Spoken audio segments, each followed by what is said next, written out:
The Aggies and Sooners see each other again for the first time in the Big 12. Who's going to win in November? Let's talk about it here on the Crossover.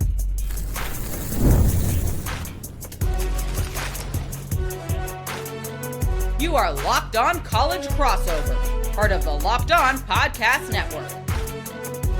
Your team every day. Yes, we got a Locked On Crossover edition. Locked On Sooners. I'm Jay Smith. That is Zach with Locked On Aggies. Today's episode is brought to you by Odoo. Great organizations win because operations matter, and that's why you should get Odoo. Try for free today at odoo.com/locked on. It's odoo.com/locked on. Got a great episode for you all. We're going to do an early preview.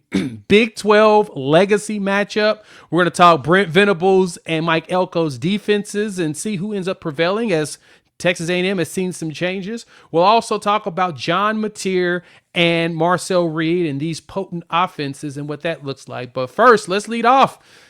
Aggies versus Sooners in Norman, November 21st. Zach, this is a very interesting matchup because they haven't really synced each other that much since the Big 12, they kind of split away from each other. Right. Yeah. I mean, what is it? 2012 was the last meeting in the Cotton Bowl, and won that game in dominant fashion. Yeah. Johnny Manziel. But OU leads the all-time series, dates back 1900s. So it's been a long time coming. I just think that, A&M and Texas, of course, needs to play, but A&M OU, that matchup is super overlooked. Obviously not the kind of number of matchups compared to some rivalries, but still super historical. And I'm really, really glad to see these teams play each other. Of course, we still have to wait a long time, even in the season, to get to that one, second to last game of the regular season, November 21st. Massive game potentially for college football playoff implications, of course, with these teams last year making it to the CFP, OU and A&M both losing at home. So it's crazy. Interesting to see how they bounce back this upcoming season, and really excited to see that one. Yeah, it's going to be very interesting how both teams bounce back on that, as you mentioned, because Texas A&M is seeing some changes. We're going to jump into that before we jump on each side of the ball, plus talk about some of the key players to really keep our eyes on, because there's going to be a lot of young, up-and-coming players on both rosters that we know everybody's going to be excited to hear about, especially when we get to that matchup. Now, granted, it is in November, and this is a good early preview from what we've been hearing in spring, as well as summer workouts and all of that. But yeah, Oklahoma 19 wins, A&M 12 in their history. It's not a lot of games, right? That's 31 games. That's not a bunch on the head-to-head count. And then, of course, as you mentioned, A&M won the last time in 2012 in the Cotton Bowl. Johnny Manziel was out there just, being Johnny Manziel, dominating. But this year, things are interesting. Mike Elko got some staff changes. We'll talk about Oklahoma next. But first, with you all, what is it looking like with the new coordinators out there leading the way? Yeah, it's going to be really interesting, and there's going to be a lot of question marks at first, and I totally get it. You part ways with Colin Klein, Jay Bateman, your defensive coordinator, Colin Klein, the offensive coordinator. A&M has had a lot of success last season, the year before, and so to part way with two coordinators like that. Obviously, they took better opportunities. Those things happen when you have success. But Lyle Hemphill, new defensive coordinator, Holman Wiggins, the new offensive coordinator. There's some questions, especially with Wiggins, former Alabama wide receivers coach. Recruited Devontae Smith, Jalen Waddle, Jerry Jeudy. So he has that recruiting pedigree. But how is he going to be calling plays? That's what a lot of people are curious about. A&M, Mario Craver, Isaiah Horton, Marcel Reed. That's a potent passing combination on paper, but with Holman Wiggins, how is he going to be able to draw it up for those guys? Got to wait and see. Mike Elko is a defensive-minded coach, so change at defensive coordinator isn't super huge in my opinion, because he's still going to have his fingerprints all over that. But Lyle Hemphill, loses a lot of guys to the draft. I mean, Cassius Howe, Albert Regis, just to name a few, Willie the Third. So he's got a lot of new pieces to work with, and there's a lot of questions around these coordinators early on. If there's a few bumps in the road, how fans are, they're going to be pointing the finger at something, and might as well point at the new coordinators if there's not anything else to blame. And I can definitely see that happening if there's some early struggles. So those are things to watch for A&M. Pretty significant staff changes for sure this offseason. Yeah, those changes really makes you, it gives you a lot of questions about how the team is going to function. Like for Oklahoma, Brent Venables takes over the calls on the defensive side. Similar to Elko, he's a defensive-minded coach, known for having some of the best defensive defenses in the country in his years at Oklahoma and Clemson before this stint with Oklahoma. And so it's a very common thing that those guys are going to have their hands in the cookie jar. They want to help mold things. This is their baby. They know defenses, and that's going to be the focal point. And so to me, the concern with A&M has never been on defensive side because Elko's still going to keep his fingers on the pulse. But like I said, offensively, bringing in a new coordinator, Marcel Reed's now going to have to learn something new. We'll talk about that in a moment. But for like Oklahoma, this will be our second year with our offensive coordinator, Ben Arbuckle. He came in, he brought John Mateer with him. We'll talk about him in a bit as well. And to me, for Oklahoma, that continuity is what you need in order to see the next step in success. You guys had Colin Klein, like you said. He was there for a couple of years, and you started to see the growth year over year. The offenses got better. Marcel Reed got better. And it was specifically because you saw that continuity and everybody doing things together going forward. And so that's honestly a similar thing for Oklahoma. It's we need to get more continuity, and now we have that. We haven't seen a bunch of staff changes. Now, granted, we just added a tight end coach in Jason Witten. For these Aggie fans that didn't know, the former NFL tight end is now on staff coaching tight ends for Oklahoma. And then we added Dylan McCullough as the running back coach, but everything else has been the same.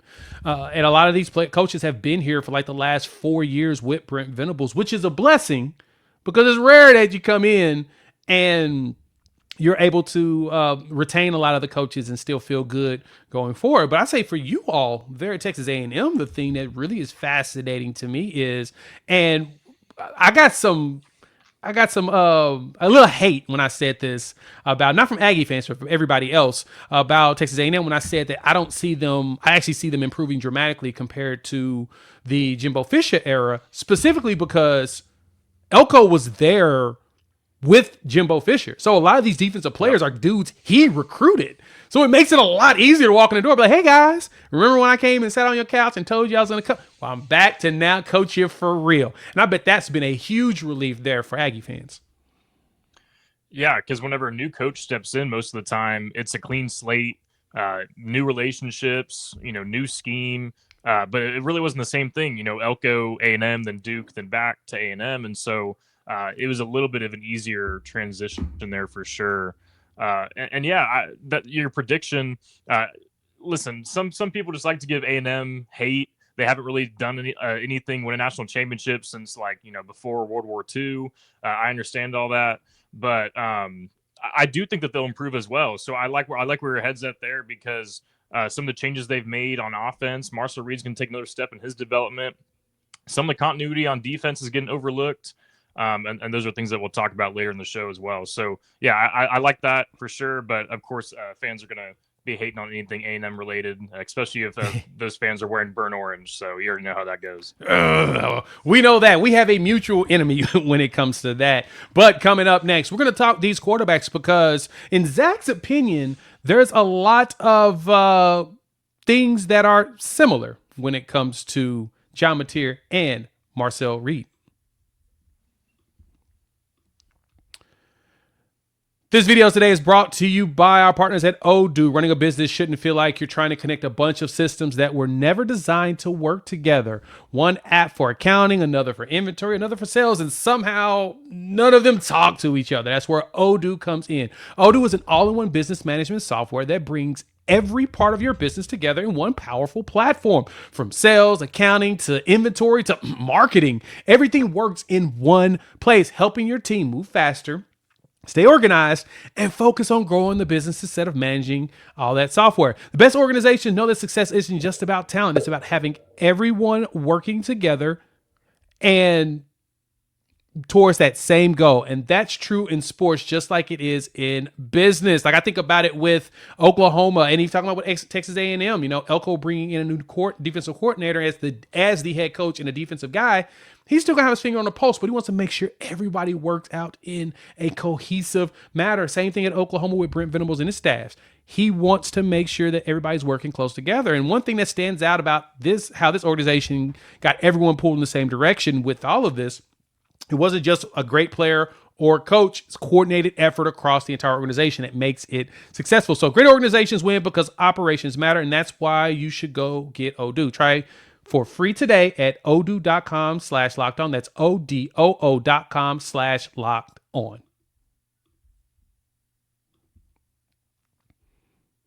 And once again, thank you for making Locked On Aggies as well as Locked On Sooners your first listen every single day. Shout out to all our everydayers out there. And if you want more of us, you've got to come check us out over there at the Everydayers Club. It's fun. You get a free 7-day trial, and includes ad-free episodes plus a link to our Discord, an exclusive group chat on Discord. You come hang out with us and talk some ball. You can come, harass those burnt orange people like we always like to do as well. But yeah, go check it out. Go to lockedonpodcast.com/everyday and find Locked On Aggies as well as Locked On Sooners and come join the family. So Zach, we've got to talk some ball around these quarterbacks. You made mention to me, so you feel like there's a little similarities here between Reed and Mateer. I want to hear you expand on that. Yeah, I feel like both of these guys are in the same tier of quarterbacks in college football. Maybe not that tier 1 guy, but certainly a tier 2. And both of them Heisman potential, but it's just about taking that next step this upcoming season. Of course, with John Mateer, it's last year college football, and so last chance to really make a big impression. And Marcel Reed probably going to be his last year as well, I'm guessing. So. Both these guys mobile, lots of passing potential, but just some inconsistencies that we saw last year. Whether that was turning the ball over, just overall decision making. I mean, John Mateer. Listen, I understand he had the hand injury or the thumb injury, and then that certainly played a part. But I think maybe it got to him a little bit mentally too, because he wasn't right after that last season. I mean, in the Texas game. I watched that game all the way over in Europe, and even I could see how poor some of those passes were, especially that one at the end of the first half in the end zone. Not sure what he was doing there, but just things like that. It wasn't really him, and I know he's a lot better than that. Taking some questionable sacks. Same with Marcel Reed, and so that's just where my head is. Those two guys kind of in the same tier, and maybe need to take another step forward this upcoming season to kind of hush some of those doubters.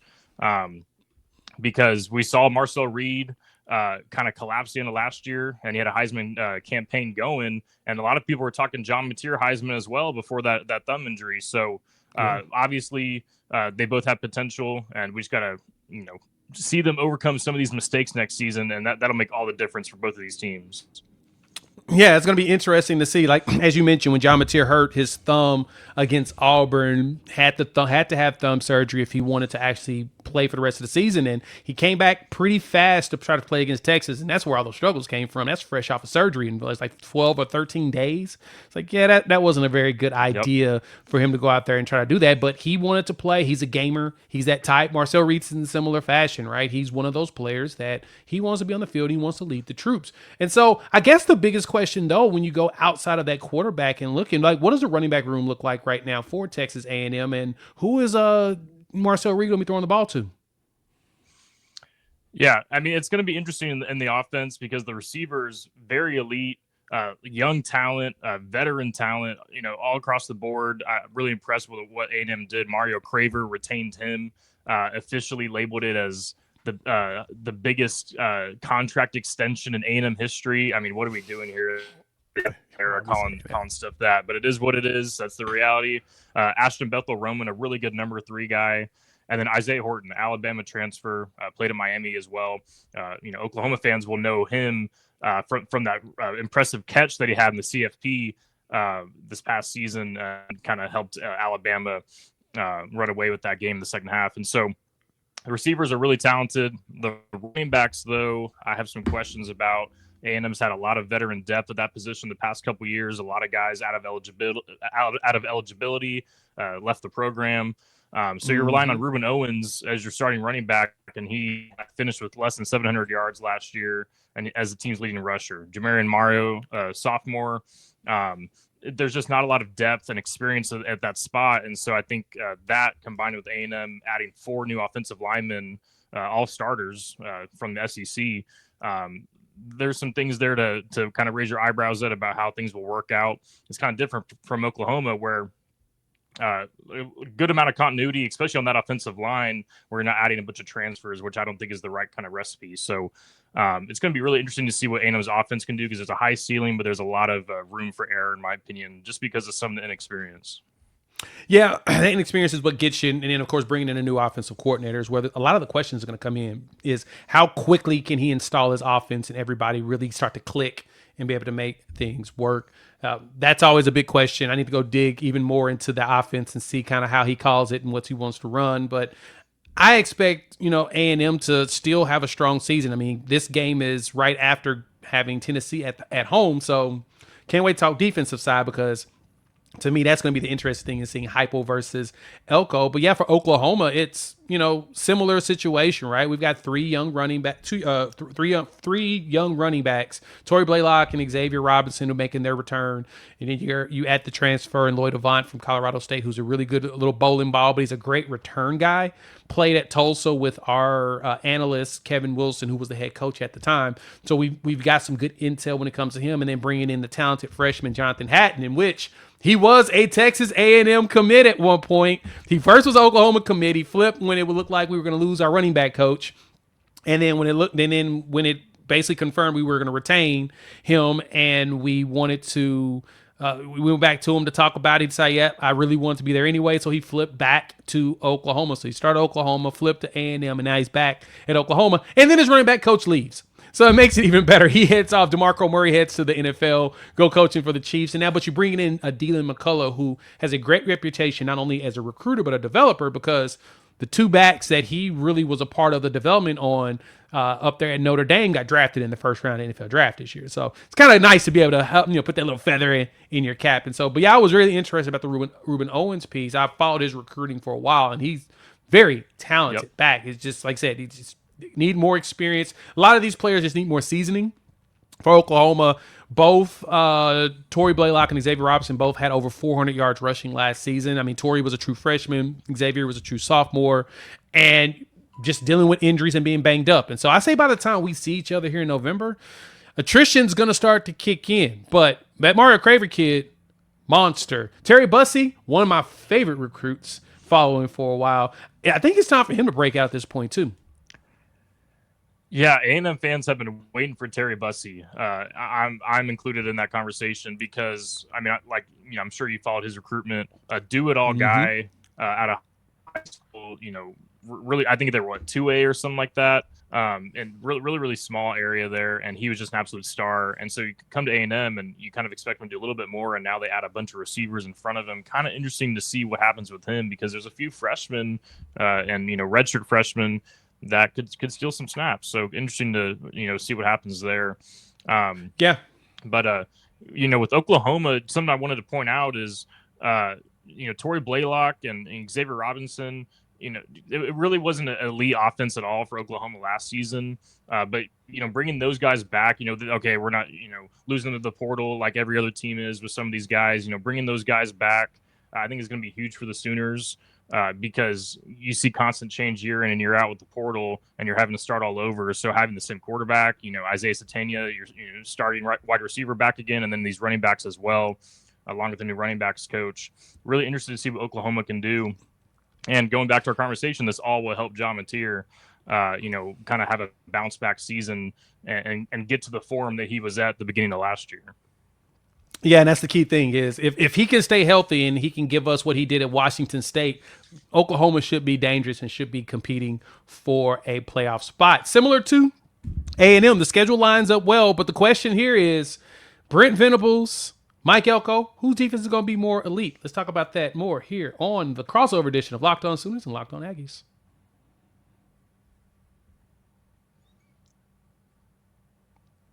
And once again, thank you all for making Locked On Sooners and Locked On Aggies your first listen every single day. Shout out to all our everydayers out there for tuning in and subscribe to the show. We're part of Locked On Podcast Network, your team every day. So, Zach, we got to talk about these defenses. Brent Venables finished the year having a top 10 defense. Elko, top 10 defense. The defenses were good, right? You got some really good defenses and you got some good stuff brewing. Now the question is can you take the next step and continue that forward? How you all feeling about the defense, and who's some names that we need to keep our eyes out for?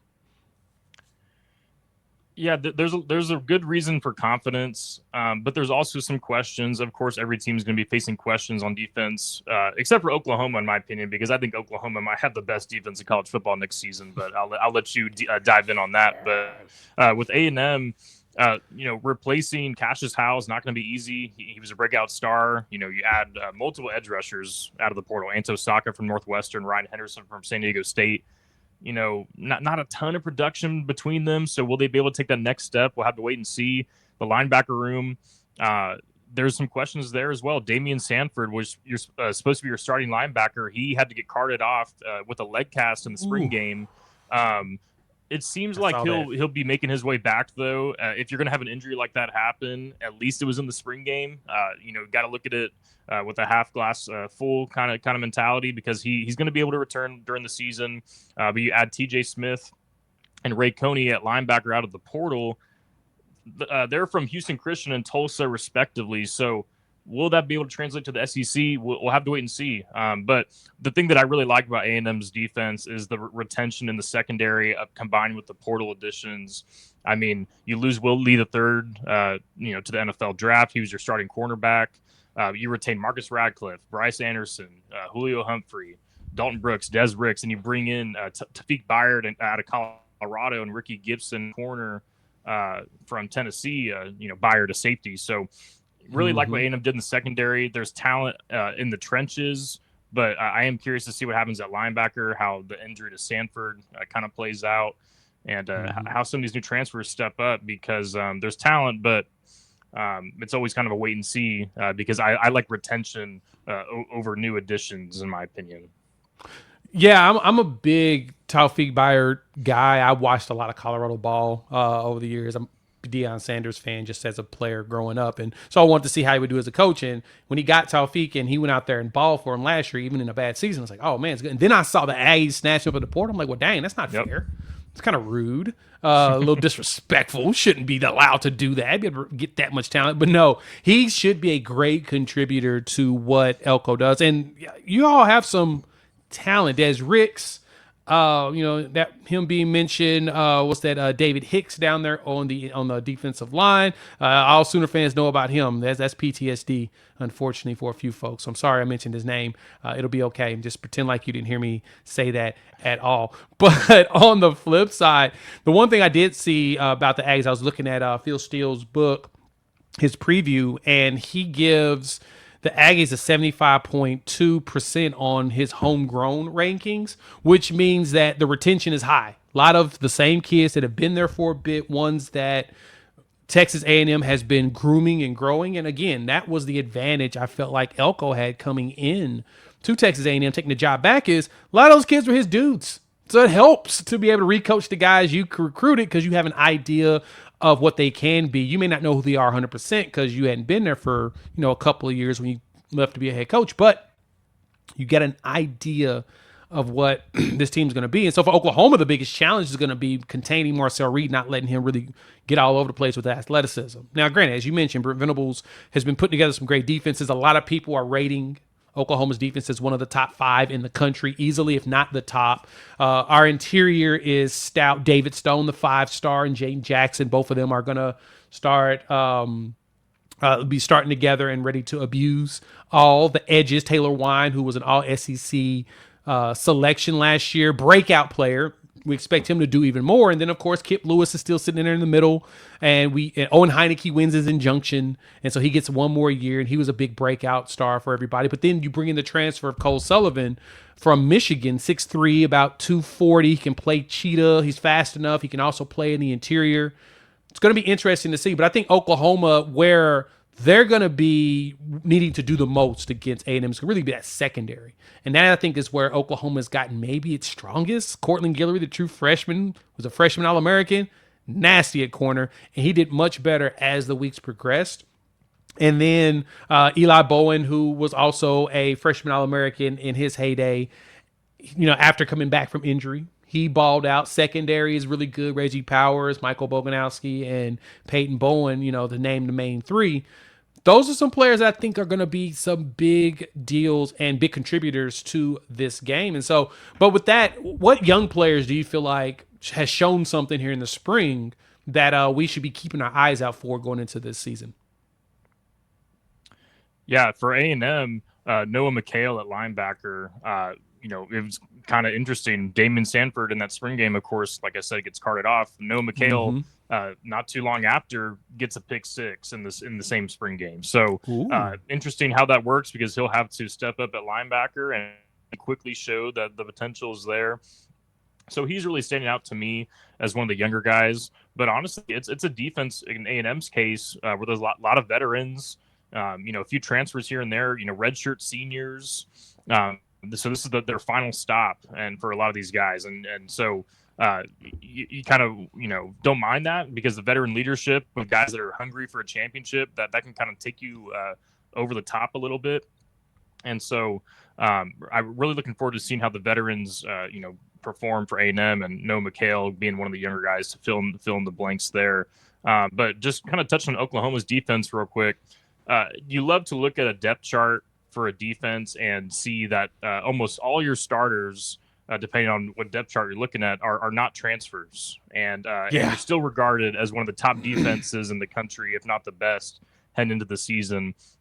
You got to just be super, super excited about what Oklahoma is going to be able to do. I do think their secondary with the X factor, linebackers, pass rush, all that, they're going to get theirs. I don't know if the best offensive line in the country is going to be able to stop that unit, but I do think the secondary against A&M in particular will be the X factor, because of those guys are able to slow down A&M's potent receiving core.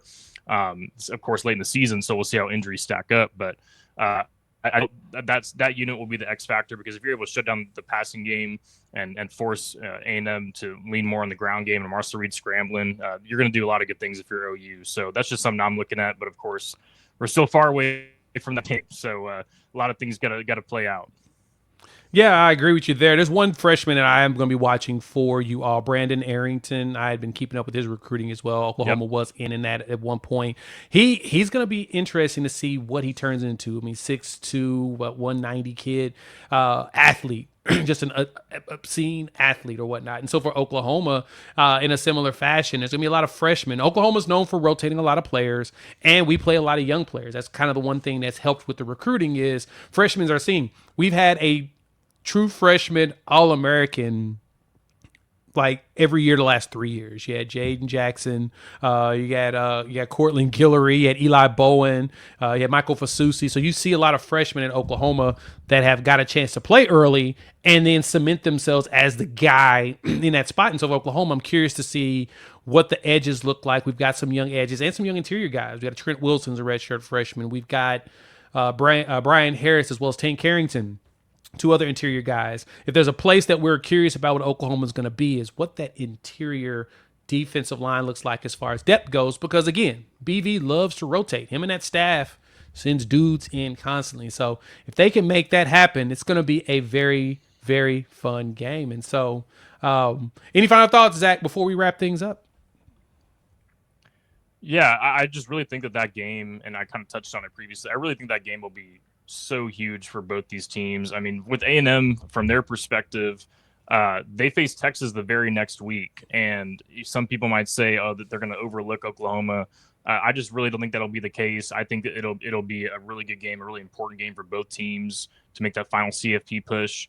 I mean, ideally for both teams, you want to go be undefeated heading into that game, so that way if a loss doesn't necessarily end your CFP chances. But I think both teams will probably have at least a loss. So that game will be absolutely massive to kind of, if you have two losses, avoid that third one, or get that second loss. It'll be really, really big to see what happens there. And so exciting stuff ahead this fall. Yeah, it's going to be exciting times, and we're going to have you all tuned, locked in, as well as up to date here on Locked On Sooners and Locked On Aggies. Make sure you check us both out. Please subscribe, like, and share the show. You can find us wherever podcasts are downloaded, listen to, as well as on YouTube. So make sure you hit that bell notification so you don't miss a single episode at all. Check out Zach over there with our guy Matt over there at Locked On Aggies. You can follow me and my co-host John Williams here at Locked On Sooners. And make sure you check out the Everydayers Club. Come hang out with us. We love to talk ball with you all. You can get a 7-day free trial. Just go to lockedonpodcast.com/everydayers. And we will see you all. We'll have, of course, a preview right before the season starts. So for Zach, I'm Jay. We'll talk to you all soon.